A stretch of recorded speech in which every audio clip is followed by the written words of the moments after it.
Hello dear students, welcome back to my channel. So మీరు చూస్తున్నారు Naveen accounts academy. So మనం last వీడియోలో వచ్చేసి ఫైనల్ అకౌంట్స్లో trading account, profit and loss account and balance sheet proformas అయితే discuss చేసుకోవడం జరిగింది.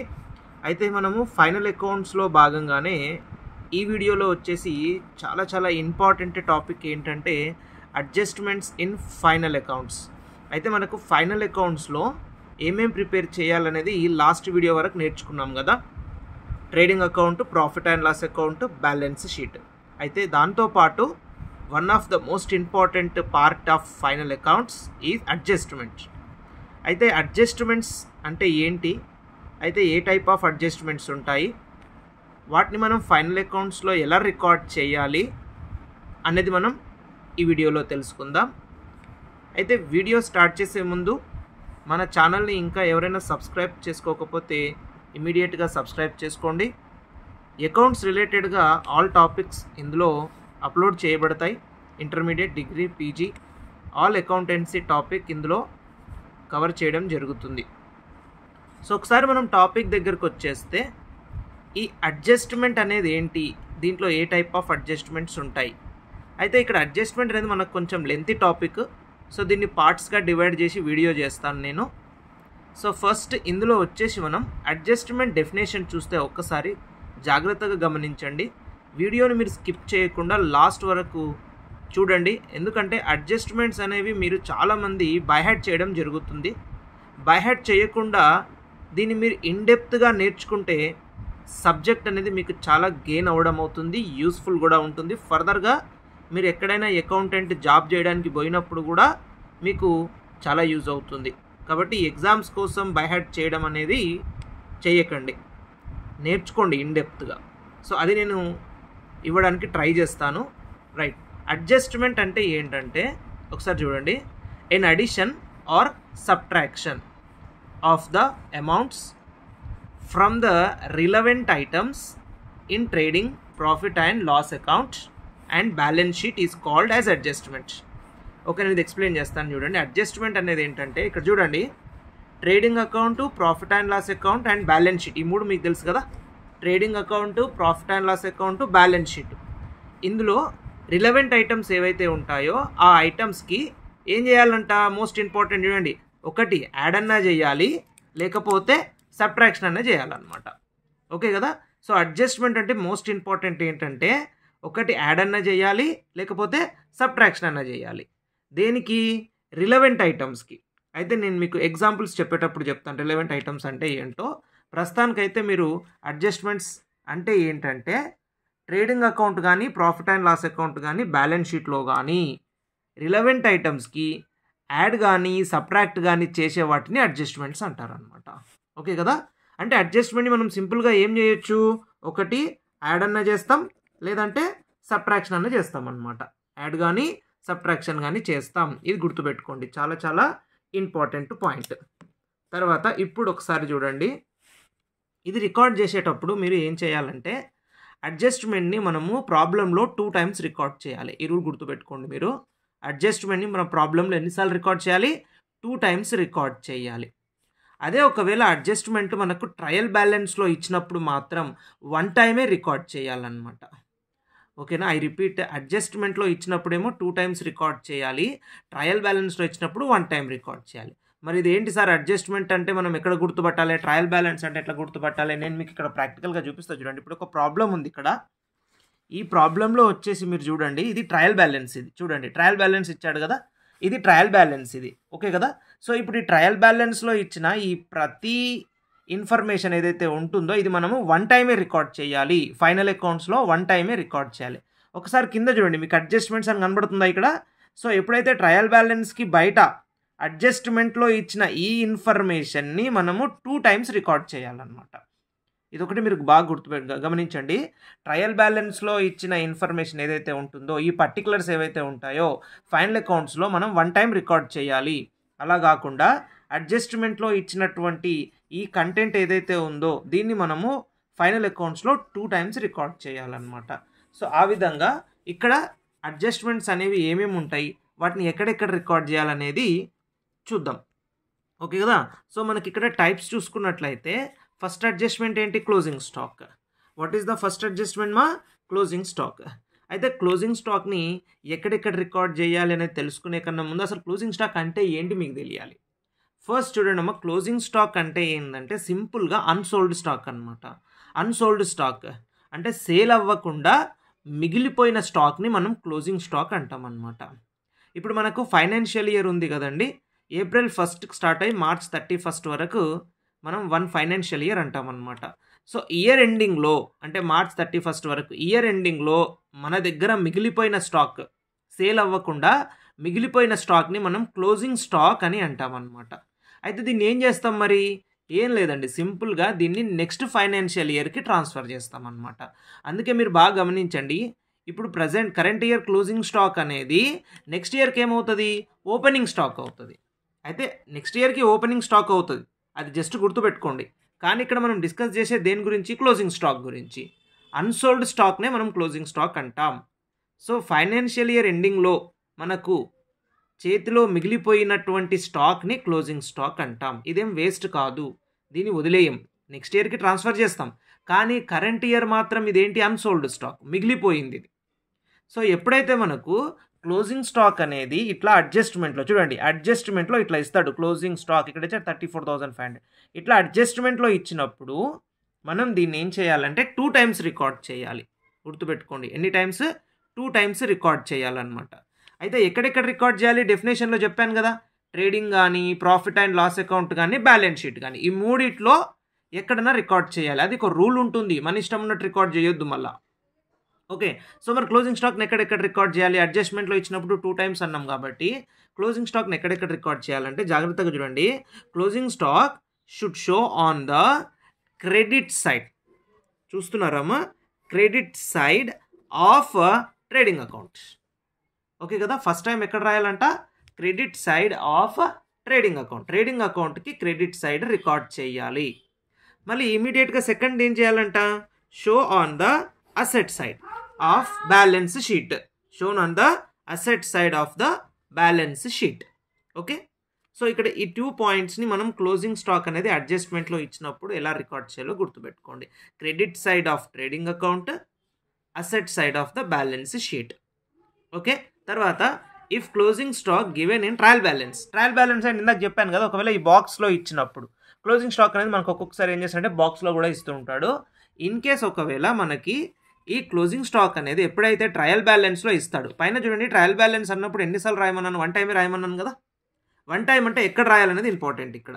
సో ట్రయల్ బ్యాలెన్స్లో ఇచ్చినప్పుడు closing stock show on the asset side. Okay, asset side of balance sheet.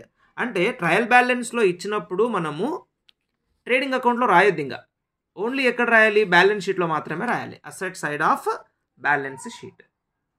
మీరు బాగా గమనించండి, మీరు అడ్జస్ట్మెంట్లో ఈ 2 చేస్తున్నారు కదా, ఏది? ఇప్పుడు ఫస్ట్ది వచ్చేసి credit side of trading account, సెకండ్ది asset side of balance sheet. బాగా గమనించండి, ఈ సెకండ్ స్టేట్మెంట్ ఏదైతే ఉంటుందో దాన్ని మనం ఇక్కడ అప్లై చేస్తాం. Okay, so if closing stock given in trial balance show on the asset side of balance sheet. అసెట్స్లో రికార్డ్ చేసుకుంటే సరిపోతుంది, ఎప్పుడు? ట్రయల్ బ్యాలెన్స్లో ఇస్తే. ఇది క్లోజింగ్ స్టాక్. ఓకే కదా. తర్వాత వచ్చేసి అవుట్ స్టాండింగ్ ఎక్స్పెన్సెస్. సో మీకు ఎప్పుడైతే క్లోజింగ్ స్టాక్ డెఫినేషన్ అయిపోయింది, ఇప్పుడు అవుట్ స్టాండింగ్ ఎక్స్పెన్సెస్ డెఫినేషన్. మీరు ఎక్కడ రికార్డ్ చేయాలి అనేది తెలుసుకునే కన్నా ముందు దాని మీనింగ్ తెలుసుకోవాలమ్మా. దాని మీనింగ్ తెలుసుకుంటే ఏమవుతుందంటే మనకి ఈజీగా అర్థమైపోతుంది. అందుకని so first out standing expenses అంటే ఏంటి ఒకసారి తెలుసుకుందాం. ఎక్స్పెన్సెస్ అంటే ఏంటి? పేమెంట్స్ కదా. అంటే మనం ఏదైనా షాప్లోకి కొన్నప్పుడు, లేదంటే రెంట్ పే చేయడం, శాలరీ పే చేయడం, అడ్వర్టైజ్మెంట్ పే చేయడం, ఓకే, ఇవన్నీ ఏమవుతాయి? మనకి ఎక్స్పెన్సెస్ అవుతాయి. పే చేస్తే దాన్ని ఏమంటారు? ఎక్స్పెన్సెస్ అంటారు అనమాట. ఒకవేళ డ్యూ ఉందనుకోండమ్మా, అంటే మనం పే చేయలేదు ఇంకా, ఎప్పుడైతే మనం పే చేయకుండా డ్యూ పెట్టినామో వాటిని అవుట్ స్టాండింగ్ ఎక్స్పెన్సెస్ అంటారు, గుర్తుపెట్టుకోండి. సో అవుట్ స్టాండింగ్ ఎక్స్పెన్సెస్ అంటే ఏంటంటే ఇవి కరెంట్ ఇయర్ ఎక్స్పెన్సెస్సే, మనం పే చెయ్యాలి కానీ ఇంకా పే చెయ్యలేదు, గుర్తుపెట్టుకోండి. డ్యూ ఉన్నాయన్నీ కూడా అవుట్ స్టాండింగ్ ఎక్స్పెన్సెస్ అంటారు, డ్యూ. ఓకే కదా. నేను మీకు అర్థం కావడానికి ఒక ఎగ్జాంపుల్ ఇస్తాను నేను. ఇప్పుడు మనం బిజినెస్ రన్ చేస్తున్నాం ఒక బిల్డింగ్లో. 1 మంత్కి వచ్చేసి రెంట్ జస్ట్ 1000 రూపీస్ అనుకుందాం. ఎవ్రీ మంత్ రెంట్ ఎంత?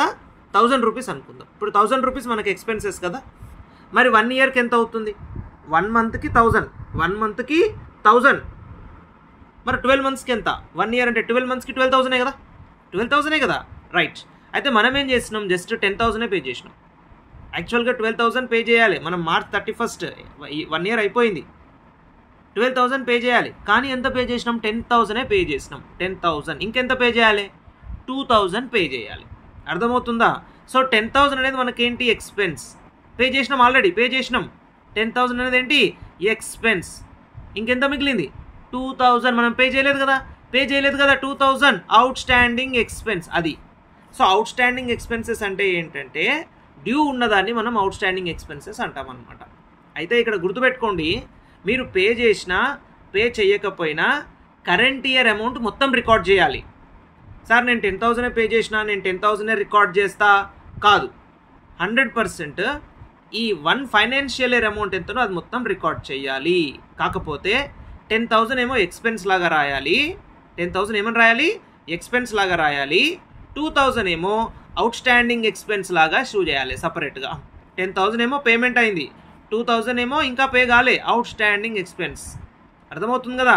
సో ఇక్కడ అవుట్ స్టాండింగ్ ఎక్స్పెన్సెస్ అంటే ఏంటంటే మనం ఇంకా పే చేయకుండా డ్యూ ఉన్న వాటన్నిటిని అవుట్ స్టాండింగ్ ఎక్స్పెన్సెస్ అంటాం అన్నమాట.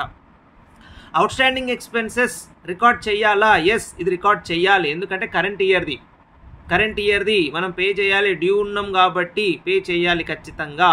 కాబట్టి అడ్జస్ట్మెంట్ అంటే ఏం చెప్పాను నేను? అడ్జస్ట్మెంట్ ఇట్లా ఇస్తాడని చెప్పాను కదా. అడ్జస్ట్మెంట్లో ఇప్పుడు ఎగ్జాంపుల్ చూడండి, అవుట్ స్టాండింగ్ శాలరీ అన్నాడు కదా, చూసారా? Outstanding salary. ఇక్కడ డెఫినేషన్లో చూడండి మనం దేనికి యాడ్ చేయమన్నాడు? Relevant item. Add or subtract relevant item. Relevant item అన్నప్పుడు దీనికి రిలవెంట్ ఐటమ్ ఏంది? శాలరీ. అర్థమవుతుంది కదండి. సో శాలరీకి మనము యాడ్ కానీ సబ్ట్రాక్ట్ కానీ చేయాలి. అయితే మరి అవుట్ స్టాండింగ్ ఎక్స్పెన్సెస్ ఏం చేయాలంటే సార్ చూడండి, యాడ్ చేయాలి. అర్థమవుతుందా? యాడ్ చేయాలి. Add to the concerned expenses. మీకు డౌట్ రావచ్చు, సార్ ఎందుకు యాడ్ చేయాలి? సింపుల్ చూడండి, నేను ఇందాక చెప్పా ఏంటంటే మీరు ఆల్రెడీ ఎంత పే చేసిర్రు ఆల్రెడీ చెప్పండి. 10,000 పే చేసిర్రు కదా, 10,000 పే చేసిరా లేదా? అవునా? ఇంకా ఎంత పే చేయాలి? 2,000 పే చేయాలి కదా మీరు.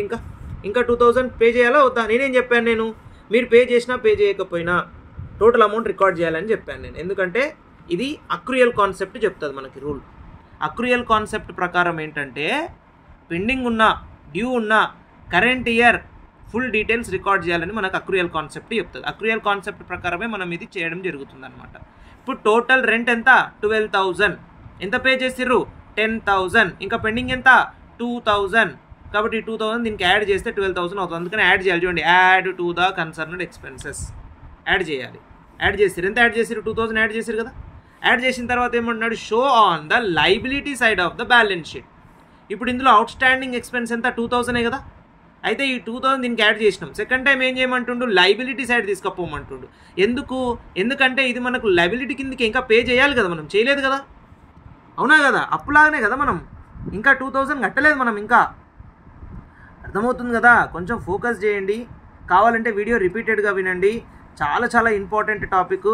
మీకు నేను దీన్ని బ్యాడ్ చేయించట్లేదు, అండర్స్టాండ్ చేయిస్తున్నాను అంతే. యాడ్ ఎందుకు చేయాలో మీకు అర్థమైంది కదా.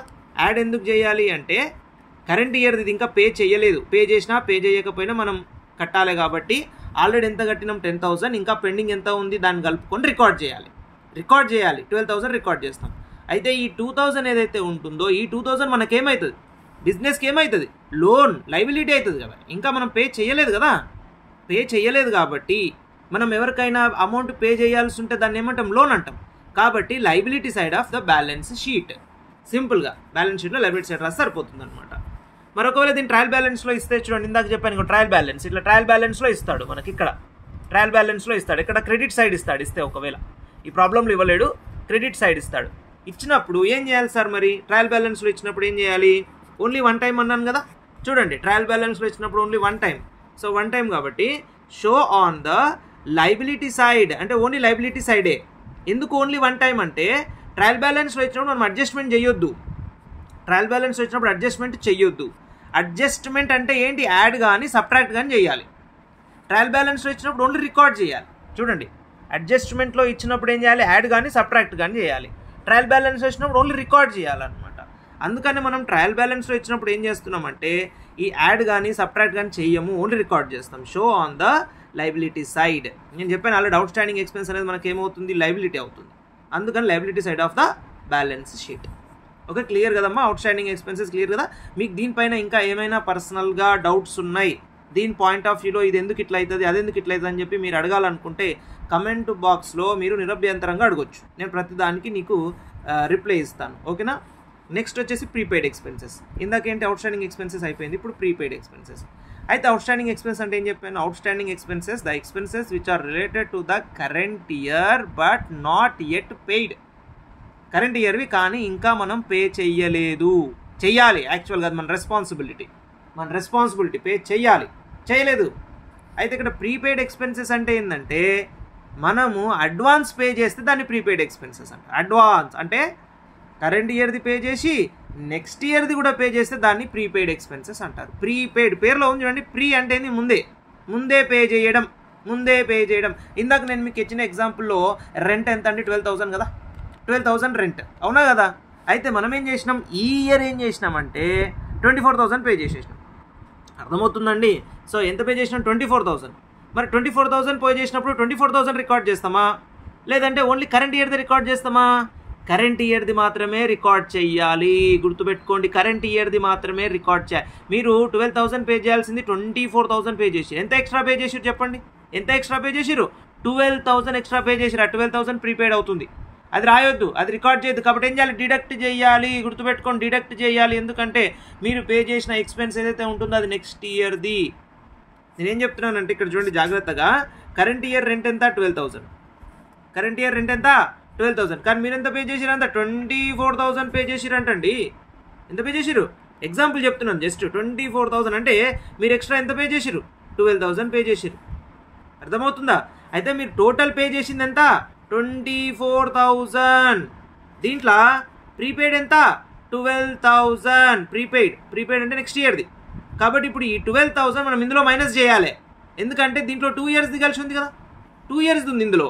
కాబట్టి దీంట్లో నుంచి మనము అడ్వాన్స్ అమౌంట్ని మైనస్ చేయాలి. చూడండి, deduct from the concerned expenditure అంటే మీరు బాగా గుర్తుపెట్టుకోండి, కరెంట్ ఇయర్ అమౌంట్ మాత్రమే రాయాలి, అడ్వాన్సెస్ అమౌంట్ని మైనస్ చేయాలి. అఫ్ కోర్స్ మీరు పే చేసి ఉంటారు, మీరు పే చేసినా సరే ఏం చేయాలి, ఖచ్చితంగా కరెంట్ ఇయర్ది మాత్రమే రాయాలి. నెక్స్ట్ ఇయర్ది ఎంత అయితే అడ్వాన్స్ పే చేసిర్రో ప్రీపెయిడ్ అంటారు కదా, దాన్ని మైనస్ చేయాలి. Deduct from the concerned expenditure. Deduct out standing ఏమో కన్సిడర్ చేయాలి, యాడ్ చేయాలి, ప్రీపెయిడ్ ఏమో మైనస్ చేయాలి, డిడక్ట్. ఓకే కదా, అర్థమైందా? Deduct from the concerned expenditure. Confuse ఏం లేదు, జాగ్రత్తగా వినండి, రిపీటెడ్ మేనర్గా వినండి, స్లోగా వినండి, ఈజీగా అర్థమైపోతుందండి.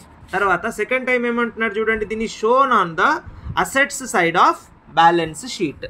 Okay, asset side of balance sheet shown on the assets. So మనకు ప్రీపెయిడ్ ఎక్స్పెన్స్ అనేది అసెట్ అవుతుంది. ఎందుకంటే నెక్స్ట్ ఇయర్ పే చేయాల్సింది ఇప్పుడే పే చేసారు కదా, మీరు ఇప్పుడే పే చేసారు కాబట్టి ఈ ఇయర్కి అది మీకు అసెట్ అవుతుంది. నెక్స్ట్ ఇయర్ ఎక్స్పెన్స్ అవుతుంది మళ్ళీ, అది ఈ ఇయర్ పే చేసారు కదా, అడ్వాన్స్ పే చేసారు కాబట్టి మీకు ఏమైతే అసెట్ అవుతుంది, కాబట్టి అసెట్ సైడ్ రాయాలన్నమాట. సో ప్రీపెయిడ్ ఎక్స్పెన్సెస్ ఏం చేస్తున్నాం, deduct from the concerned expenditure and show on the asset side of the balance sheet. చూడండి, మీరు ప్రీపెయిడ్ ఎక్స్పెన్సెస్ డిడక్ట్ చేయాలి, అసెట్ సైడ్ రాయాలి, అవుట్ స్టాండింగ్ ఎక్స్పెన్సెస్ యాడ్ చేయాలి, లైబిలిటీ. ఇట్లా బట్టి పట్టకండి అమ్మా. ఇట్లా బట్టి పడితే ఏమవుతుందంటే మీకు ఓన్లీ ఎగ్జామ్స్ వరకే గుర్తుంటుంది కానీ పర్ఫెక్ట్ నాలెడ్జ్ రాదు. మీరు మీనింగ్ తెలుసుకోండి. మీనింగ్ ఏంటి అసలు, ప్రీపెయిడ్ ఎక్స్పెన్సెస్ అంటే ఏంటి, దీన్ని ఎందుకు డిడక్ట్ చేయాలి, అవుట్ స్టాండింగ్ ఎక్స్పెన్సెస్ అంటే ఏంటి, దీన్ని ఎందుకు యాడ్ చేయాలి, ఇట్లా ఇంత లెంత్గా నేర్చుకుంటేనే మీకు అర్థమవుతుంది. లేకపోతే ఎగ్జామ్స్ వరకు గుర్తుంటుంది, తర్వాత ఏమీ గుర్తుండదు, వృధా అయిపోతుంది ఖచ్చితంగా. సో ప్రీపెయిడ్ ఎక్స్పెన్సెస్ అంటే మీరు అడ్వాన్స్ పే చేస్తున్నారు, నెక్స్ట్ ఇయర్ది కూడా పే చేస్తున్నారు. ఏదైతే నెక్స్ట్ ఇయర్ అమౌంట్ ఉందో దాన్ని మైనస్ చేయాలి, నెక్స్ట్ ఇయర్ అమౌంట్ మైనస్ చేయాలి. ఇందులో నుంచి టోటల్ ఎక్స్పెన్సెస్ నుంచి ఈ ప్రీపెయిడ్ని మైనస్ చేయాలి. అయితే మీరు అడ్వాన్స్ పే చేసారు కాబట్టి అది మీకు అసెట్ అవుతుంది. సింపుల్గా ఏం చేయమంటుంది, show on the asset side. ఎప్పుడు ట్రయల్ బ్యాలెన్స్ అంటే చూడండి, ఇక్కడ ఈ బాక్స్ ఉంది కదా, ఈ బాక్స్లో ఇచ్చినప్పుడు ట్రయల్ బ్యాలెన్స్లో ఇచ్చినప్పుడు ఏం చేయాలి, మీరు ట్రయల్ బ్యాలెన్స్లో ఇచ్చినప్పుడు వన్ టైం అన్నాను కదా, ఓన్లీ ఎక్కడ రాయాలి, అసెట్ సైడ్ మాత్రమే రాయాలి. ఓకే కదా, ప్రీపెయిడ్ ఎక్స్పెన్సెస్ అడ్జస్ట్మెంట్లో ఇచ్చినప్పుడు 2 times రాస్తున్నాం, ట్రయల్ బ్యాలెన్స్లో ఇచ్చినప్పుడు 1 time రాస్తున్నాం అనమాట. ఓకే కదా. సో నెక్స్ట్ వచ్చేసి మనకు మళ్ళీ నెక్స్ట్ వన్ అక్రూడ్ ఇన్కమ్. ఏంటి చెప్పండి అమ్మా, అక్రూడ్ ఇన్కమ్. సో మనకి ఇక్కడ ఇది 4th వన్ అక్రూడ్ ఇన్కమ్. దీనికి ఇంకొక పేరు ఏంటంటే ఇన్కమ్ రిసీవబుల్. అయితే ఇందాక మనం డిస్కస్ చేసుకుంది ఎక్స్పెన్సెస్, ఇప్పుడు వచ్చేసి ఇన్కమ్స్. ఇన్కమ్ అంటే మీనింగ్ ఏంటి? రిసిప్ట్ అంటే మనకు మనీ రావడం. మనీ వస్తే దాన్ని మనం ఇన్కమ్ అంటాం. మనీ వస్తే ఏమంటాం? ఇన్కమ్ అంటాం. అక్రూడ్ ఇన్కమ్ అంటే ఏంటి? అక్రూడ్ ఇన్కమ్ అంటే ఏంటంటే మనకి ఇంకా మనీ రాలేదు, రావాలే. ఆల్రెడీ మనం పని చేసేసినాం, గుర్తుపెట్టుకోండి. మనం ఆల్రెడీ సర్వీస్ ఇచ్చేసినాం, ఏదో ఒక సర్వీస్ ఇచ్చేసినాం, వాళ్ళు పైసలు ఇస్తున్నారు కానీ ఇంకా ఇవ్వలే. సో మనకి ఏదైతే డ్యూ రిసిప్ట్స్ ఉన్నాయో డ్యూ రిసిప్ట్స్ని మనం అక్రూడ్ ఇన్కమ్ అంటాం. అర్థమవుతుందండి? అక్రూడ్ ఇన్కమ్కి ఇంకో పేరు ఇన్కమ్ రిసీవబుల్. మనకు అమౌంట్ రావాలి కానీ రాలేదు, అర్థమవుతుంది, దాన్ని అక్రూడ్ ఇన్కమ్ అంటాం. సో దీన్ని మనం ఏం చేయాలి? యాడ్ చేయాలి. ఎందుకంటే రావాలి మనకి, ఇది ఈ ఇయర్దే కదా, మనం వర్క్ చేసినాం కానీ రాలే కానీ అయినా కానీ ఏం చేయాలి? రికార్డ్ చేసుకోవాలన్నమాట, యాడ్ చేయాలి. నాకు ఎప్పుడు వస్తే అప్పుడే రికార్డ్ చేస్తా అని కాదు, అది రాకపోయినా రికార్డ్ చేయాలి. ఎందుకంటే ఈ ఇయర్ది, కరెంట్ ఇయర్ది, నేను ఇందాక చెప్పా కరెంట్ ఇయర్ది రికార్డ్ చేయాలి, అడ్వాన్స్ అమౌంట్ మైనస్ చేయాలి. కరెంట్ ఇయర్ది రికార్డ్ చేయాలి, అడ్వాన్స్ అమౌంట్ మైనస్ చేయాలి. నేను అక్రూడ్ ఇన్కమ్ అంటే ఏం చెప్పాను? ఈ ఇయర్దే సర్వీస్ చేసినాం కానీ మనీ ఇంకా రాలేదు మనకి. సో మనీ రాకపోయినా సరే ఏం చేయాలి? ఆల్రెడీ ఎంత వచ్చిందో దానికి డ్యూ అమౌంట్ని యాడ్ చేయాలన్నమాట. ఇప్పుడు మీరు వచ్చేసి ఏం చేసిర్రు? ఒక సర్వీస్ చేసిర్రు, సర్వీస్ చేస్తే వాళ్ళు ఏం చేసిర్రు? మీకు 24,000 ఇస్తామని చెప్పారు. అమ్మ గుర్తుపెట్టుకోండి, ఎంత ఇస్తామని చెప్పారు? 24,000 ఇస్తామని చెప్పారు. అర్థమవుతుందా? కానీ వాళ్ళు మీకు ఎంత ఇచ్చిర్రు? ఓన్లీ 20,000 ఇచ్చిర్రు. జాగ్రత్తగా వినండి, మీకు రావాల్సిన అమౌంట్ మొత్తం ఎంత? 24, కానీ ఎంత వచ్చింది?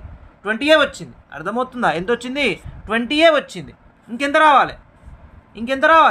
4,000. ఈ 4,000 ఏంటి మనకి? Accrued income.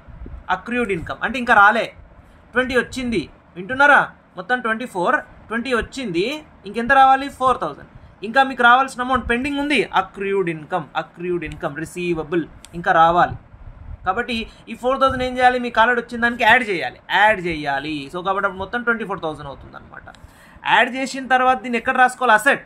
ఈ 4,000 అసెట్, ఎందుకంటే అది మీదే కదా, వస్తుంది ఎట్లయినా, ఖచ్చితంగా రాలేదు వస్తుంది, కాబట్టి అది మీకు ఏమవుతుంది? అసెట్ అవుతుంది అనమాట.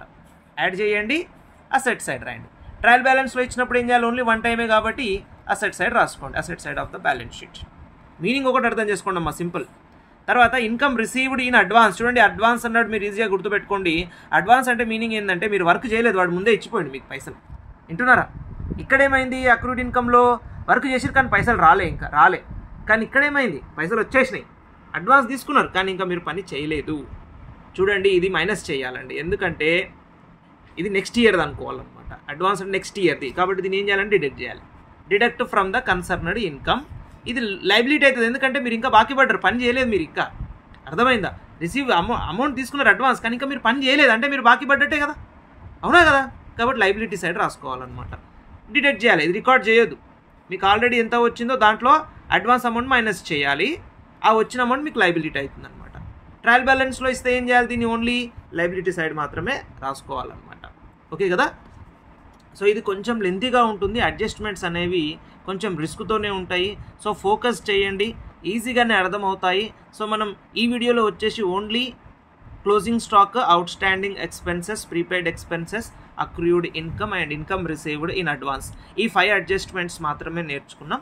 ఆ తర్వాత నెక్స్ట్ వీడియోలో వచ్చేసి continuation of the adjustments classes అనేవి నడుస్తూ ఉంటాయి అన్నమాట.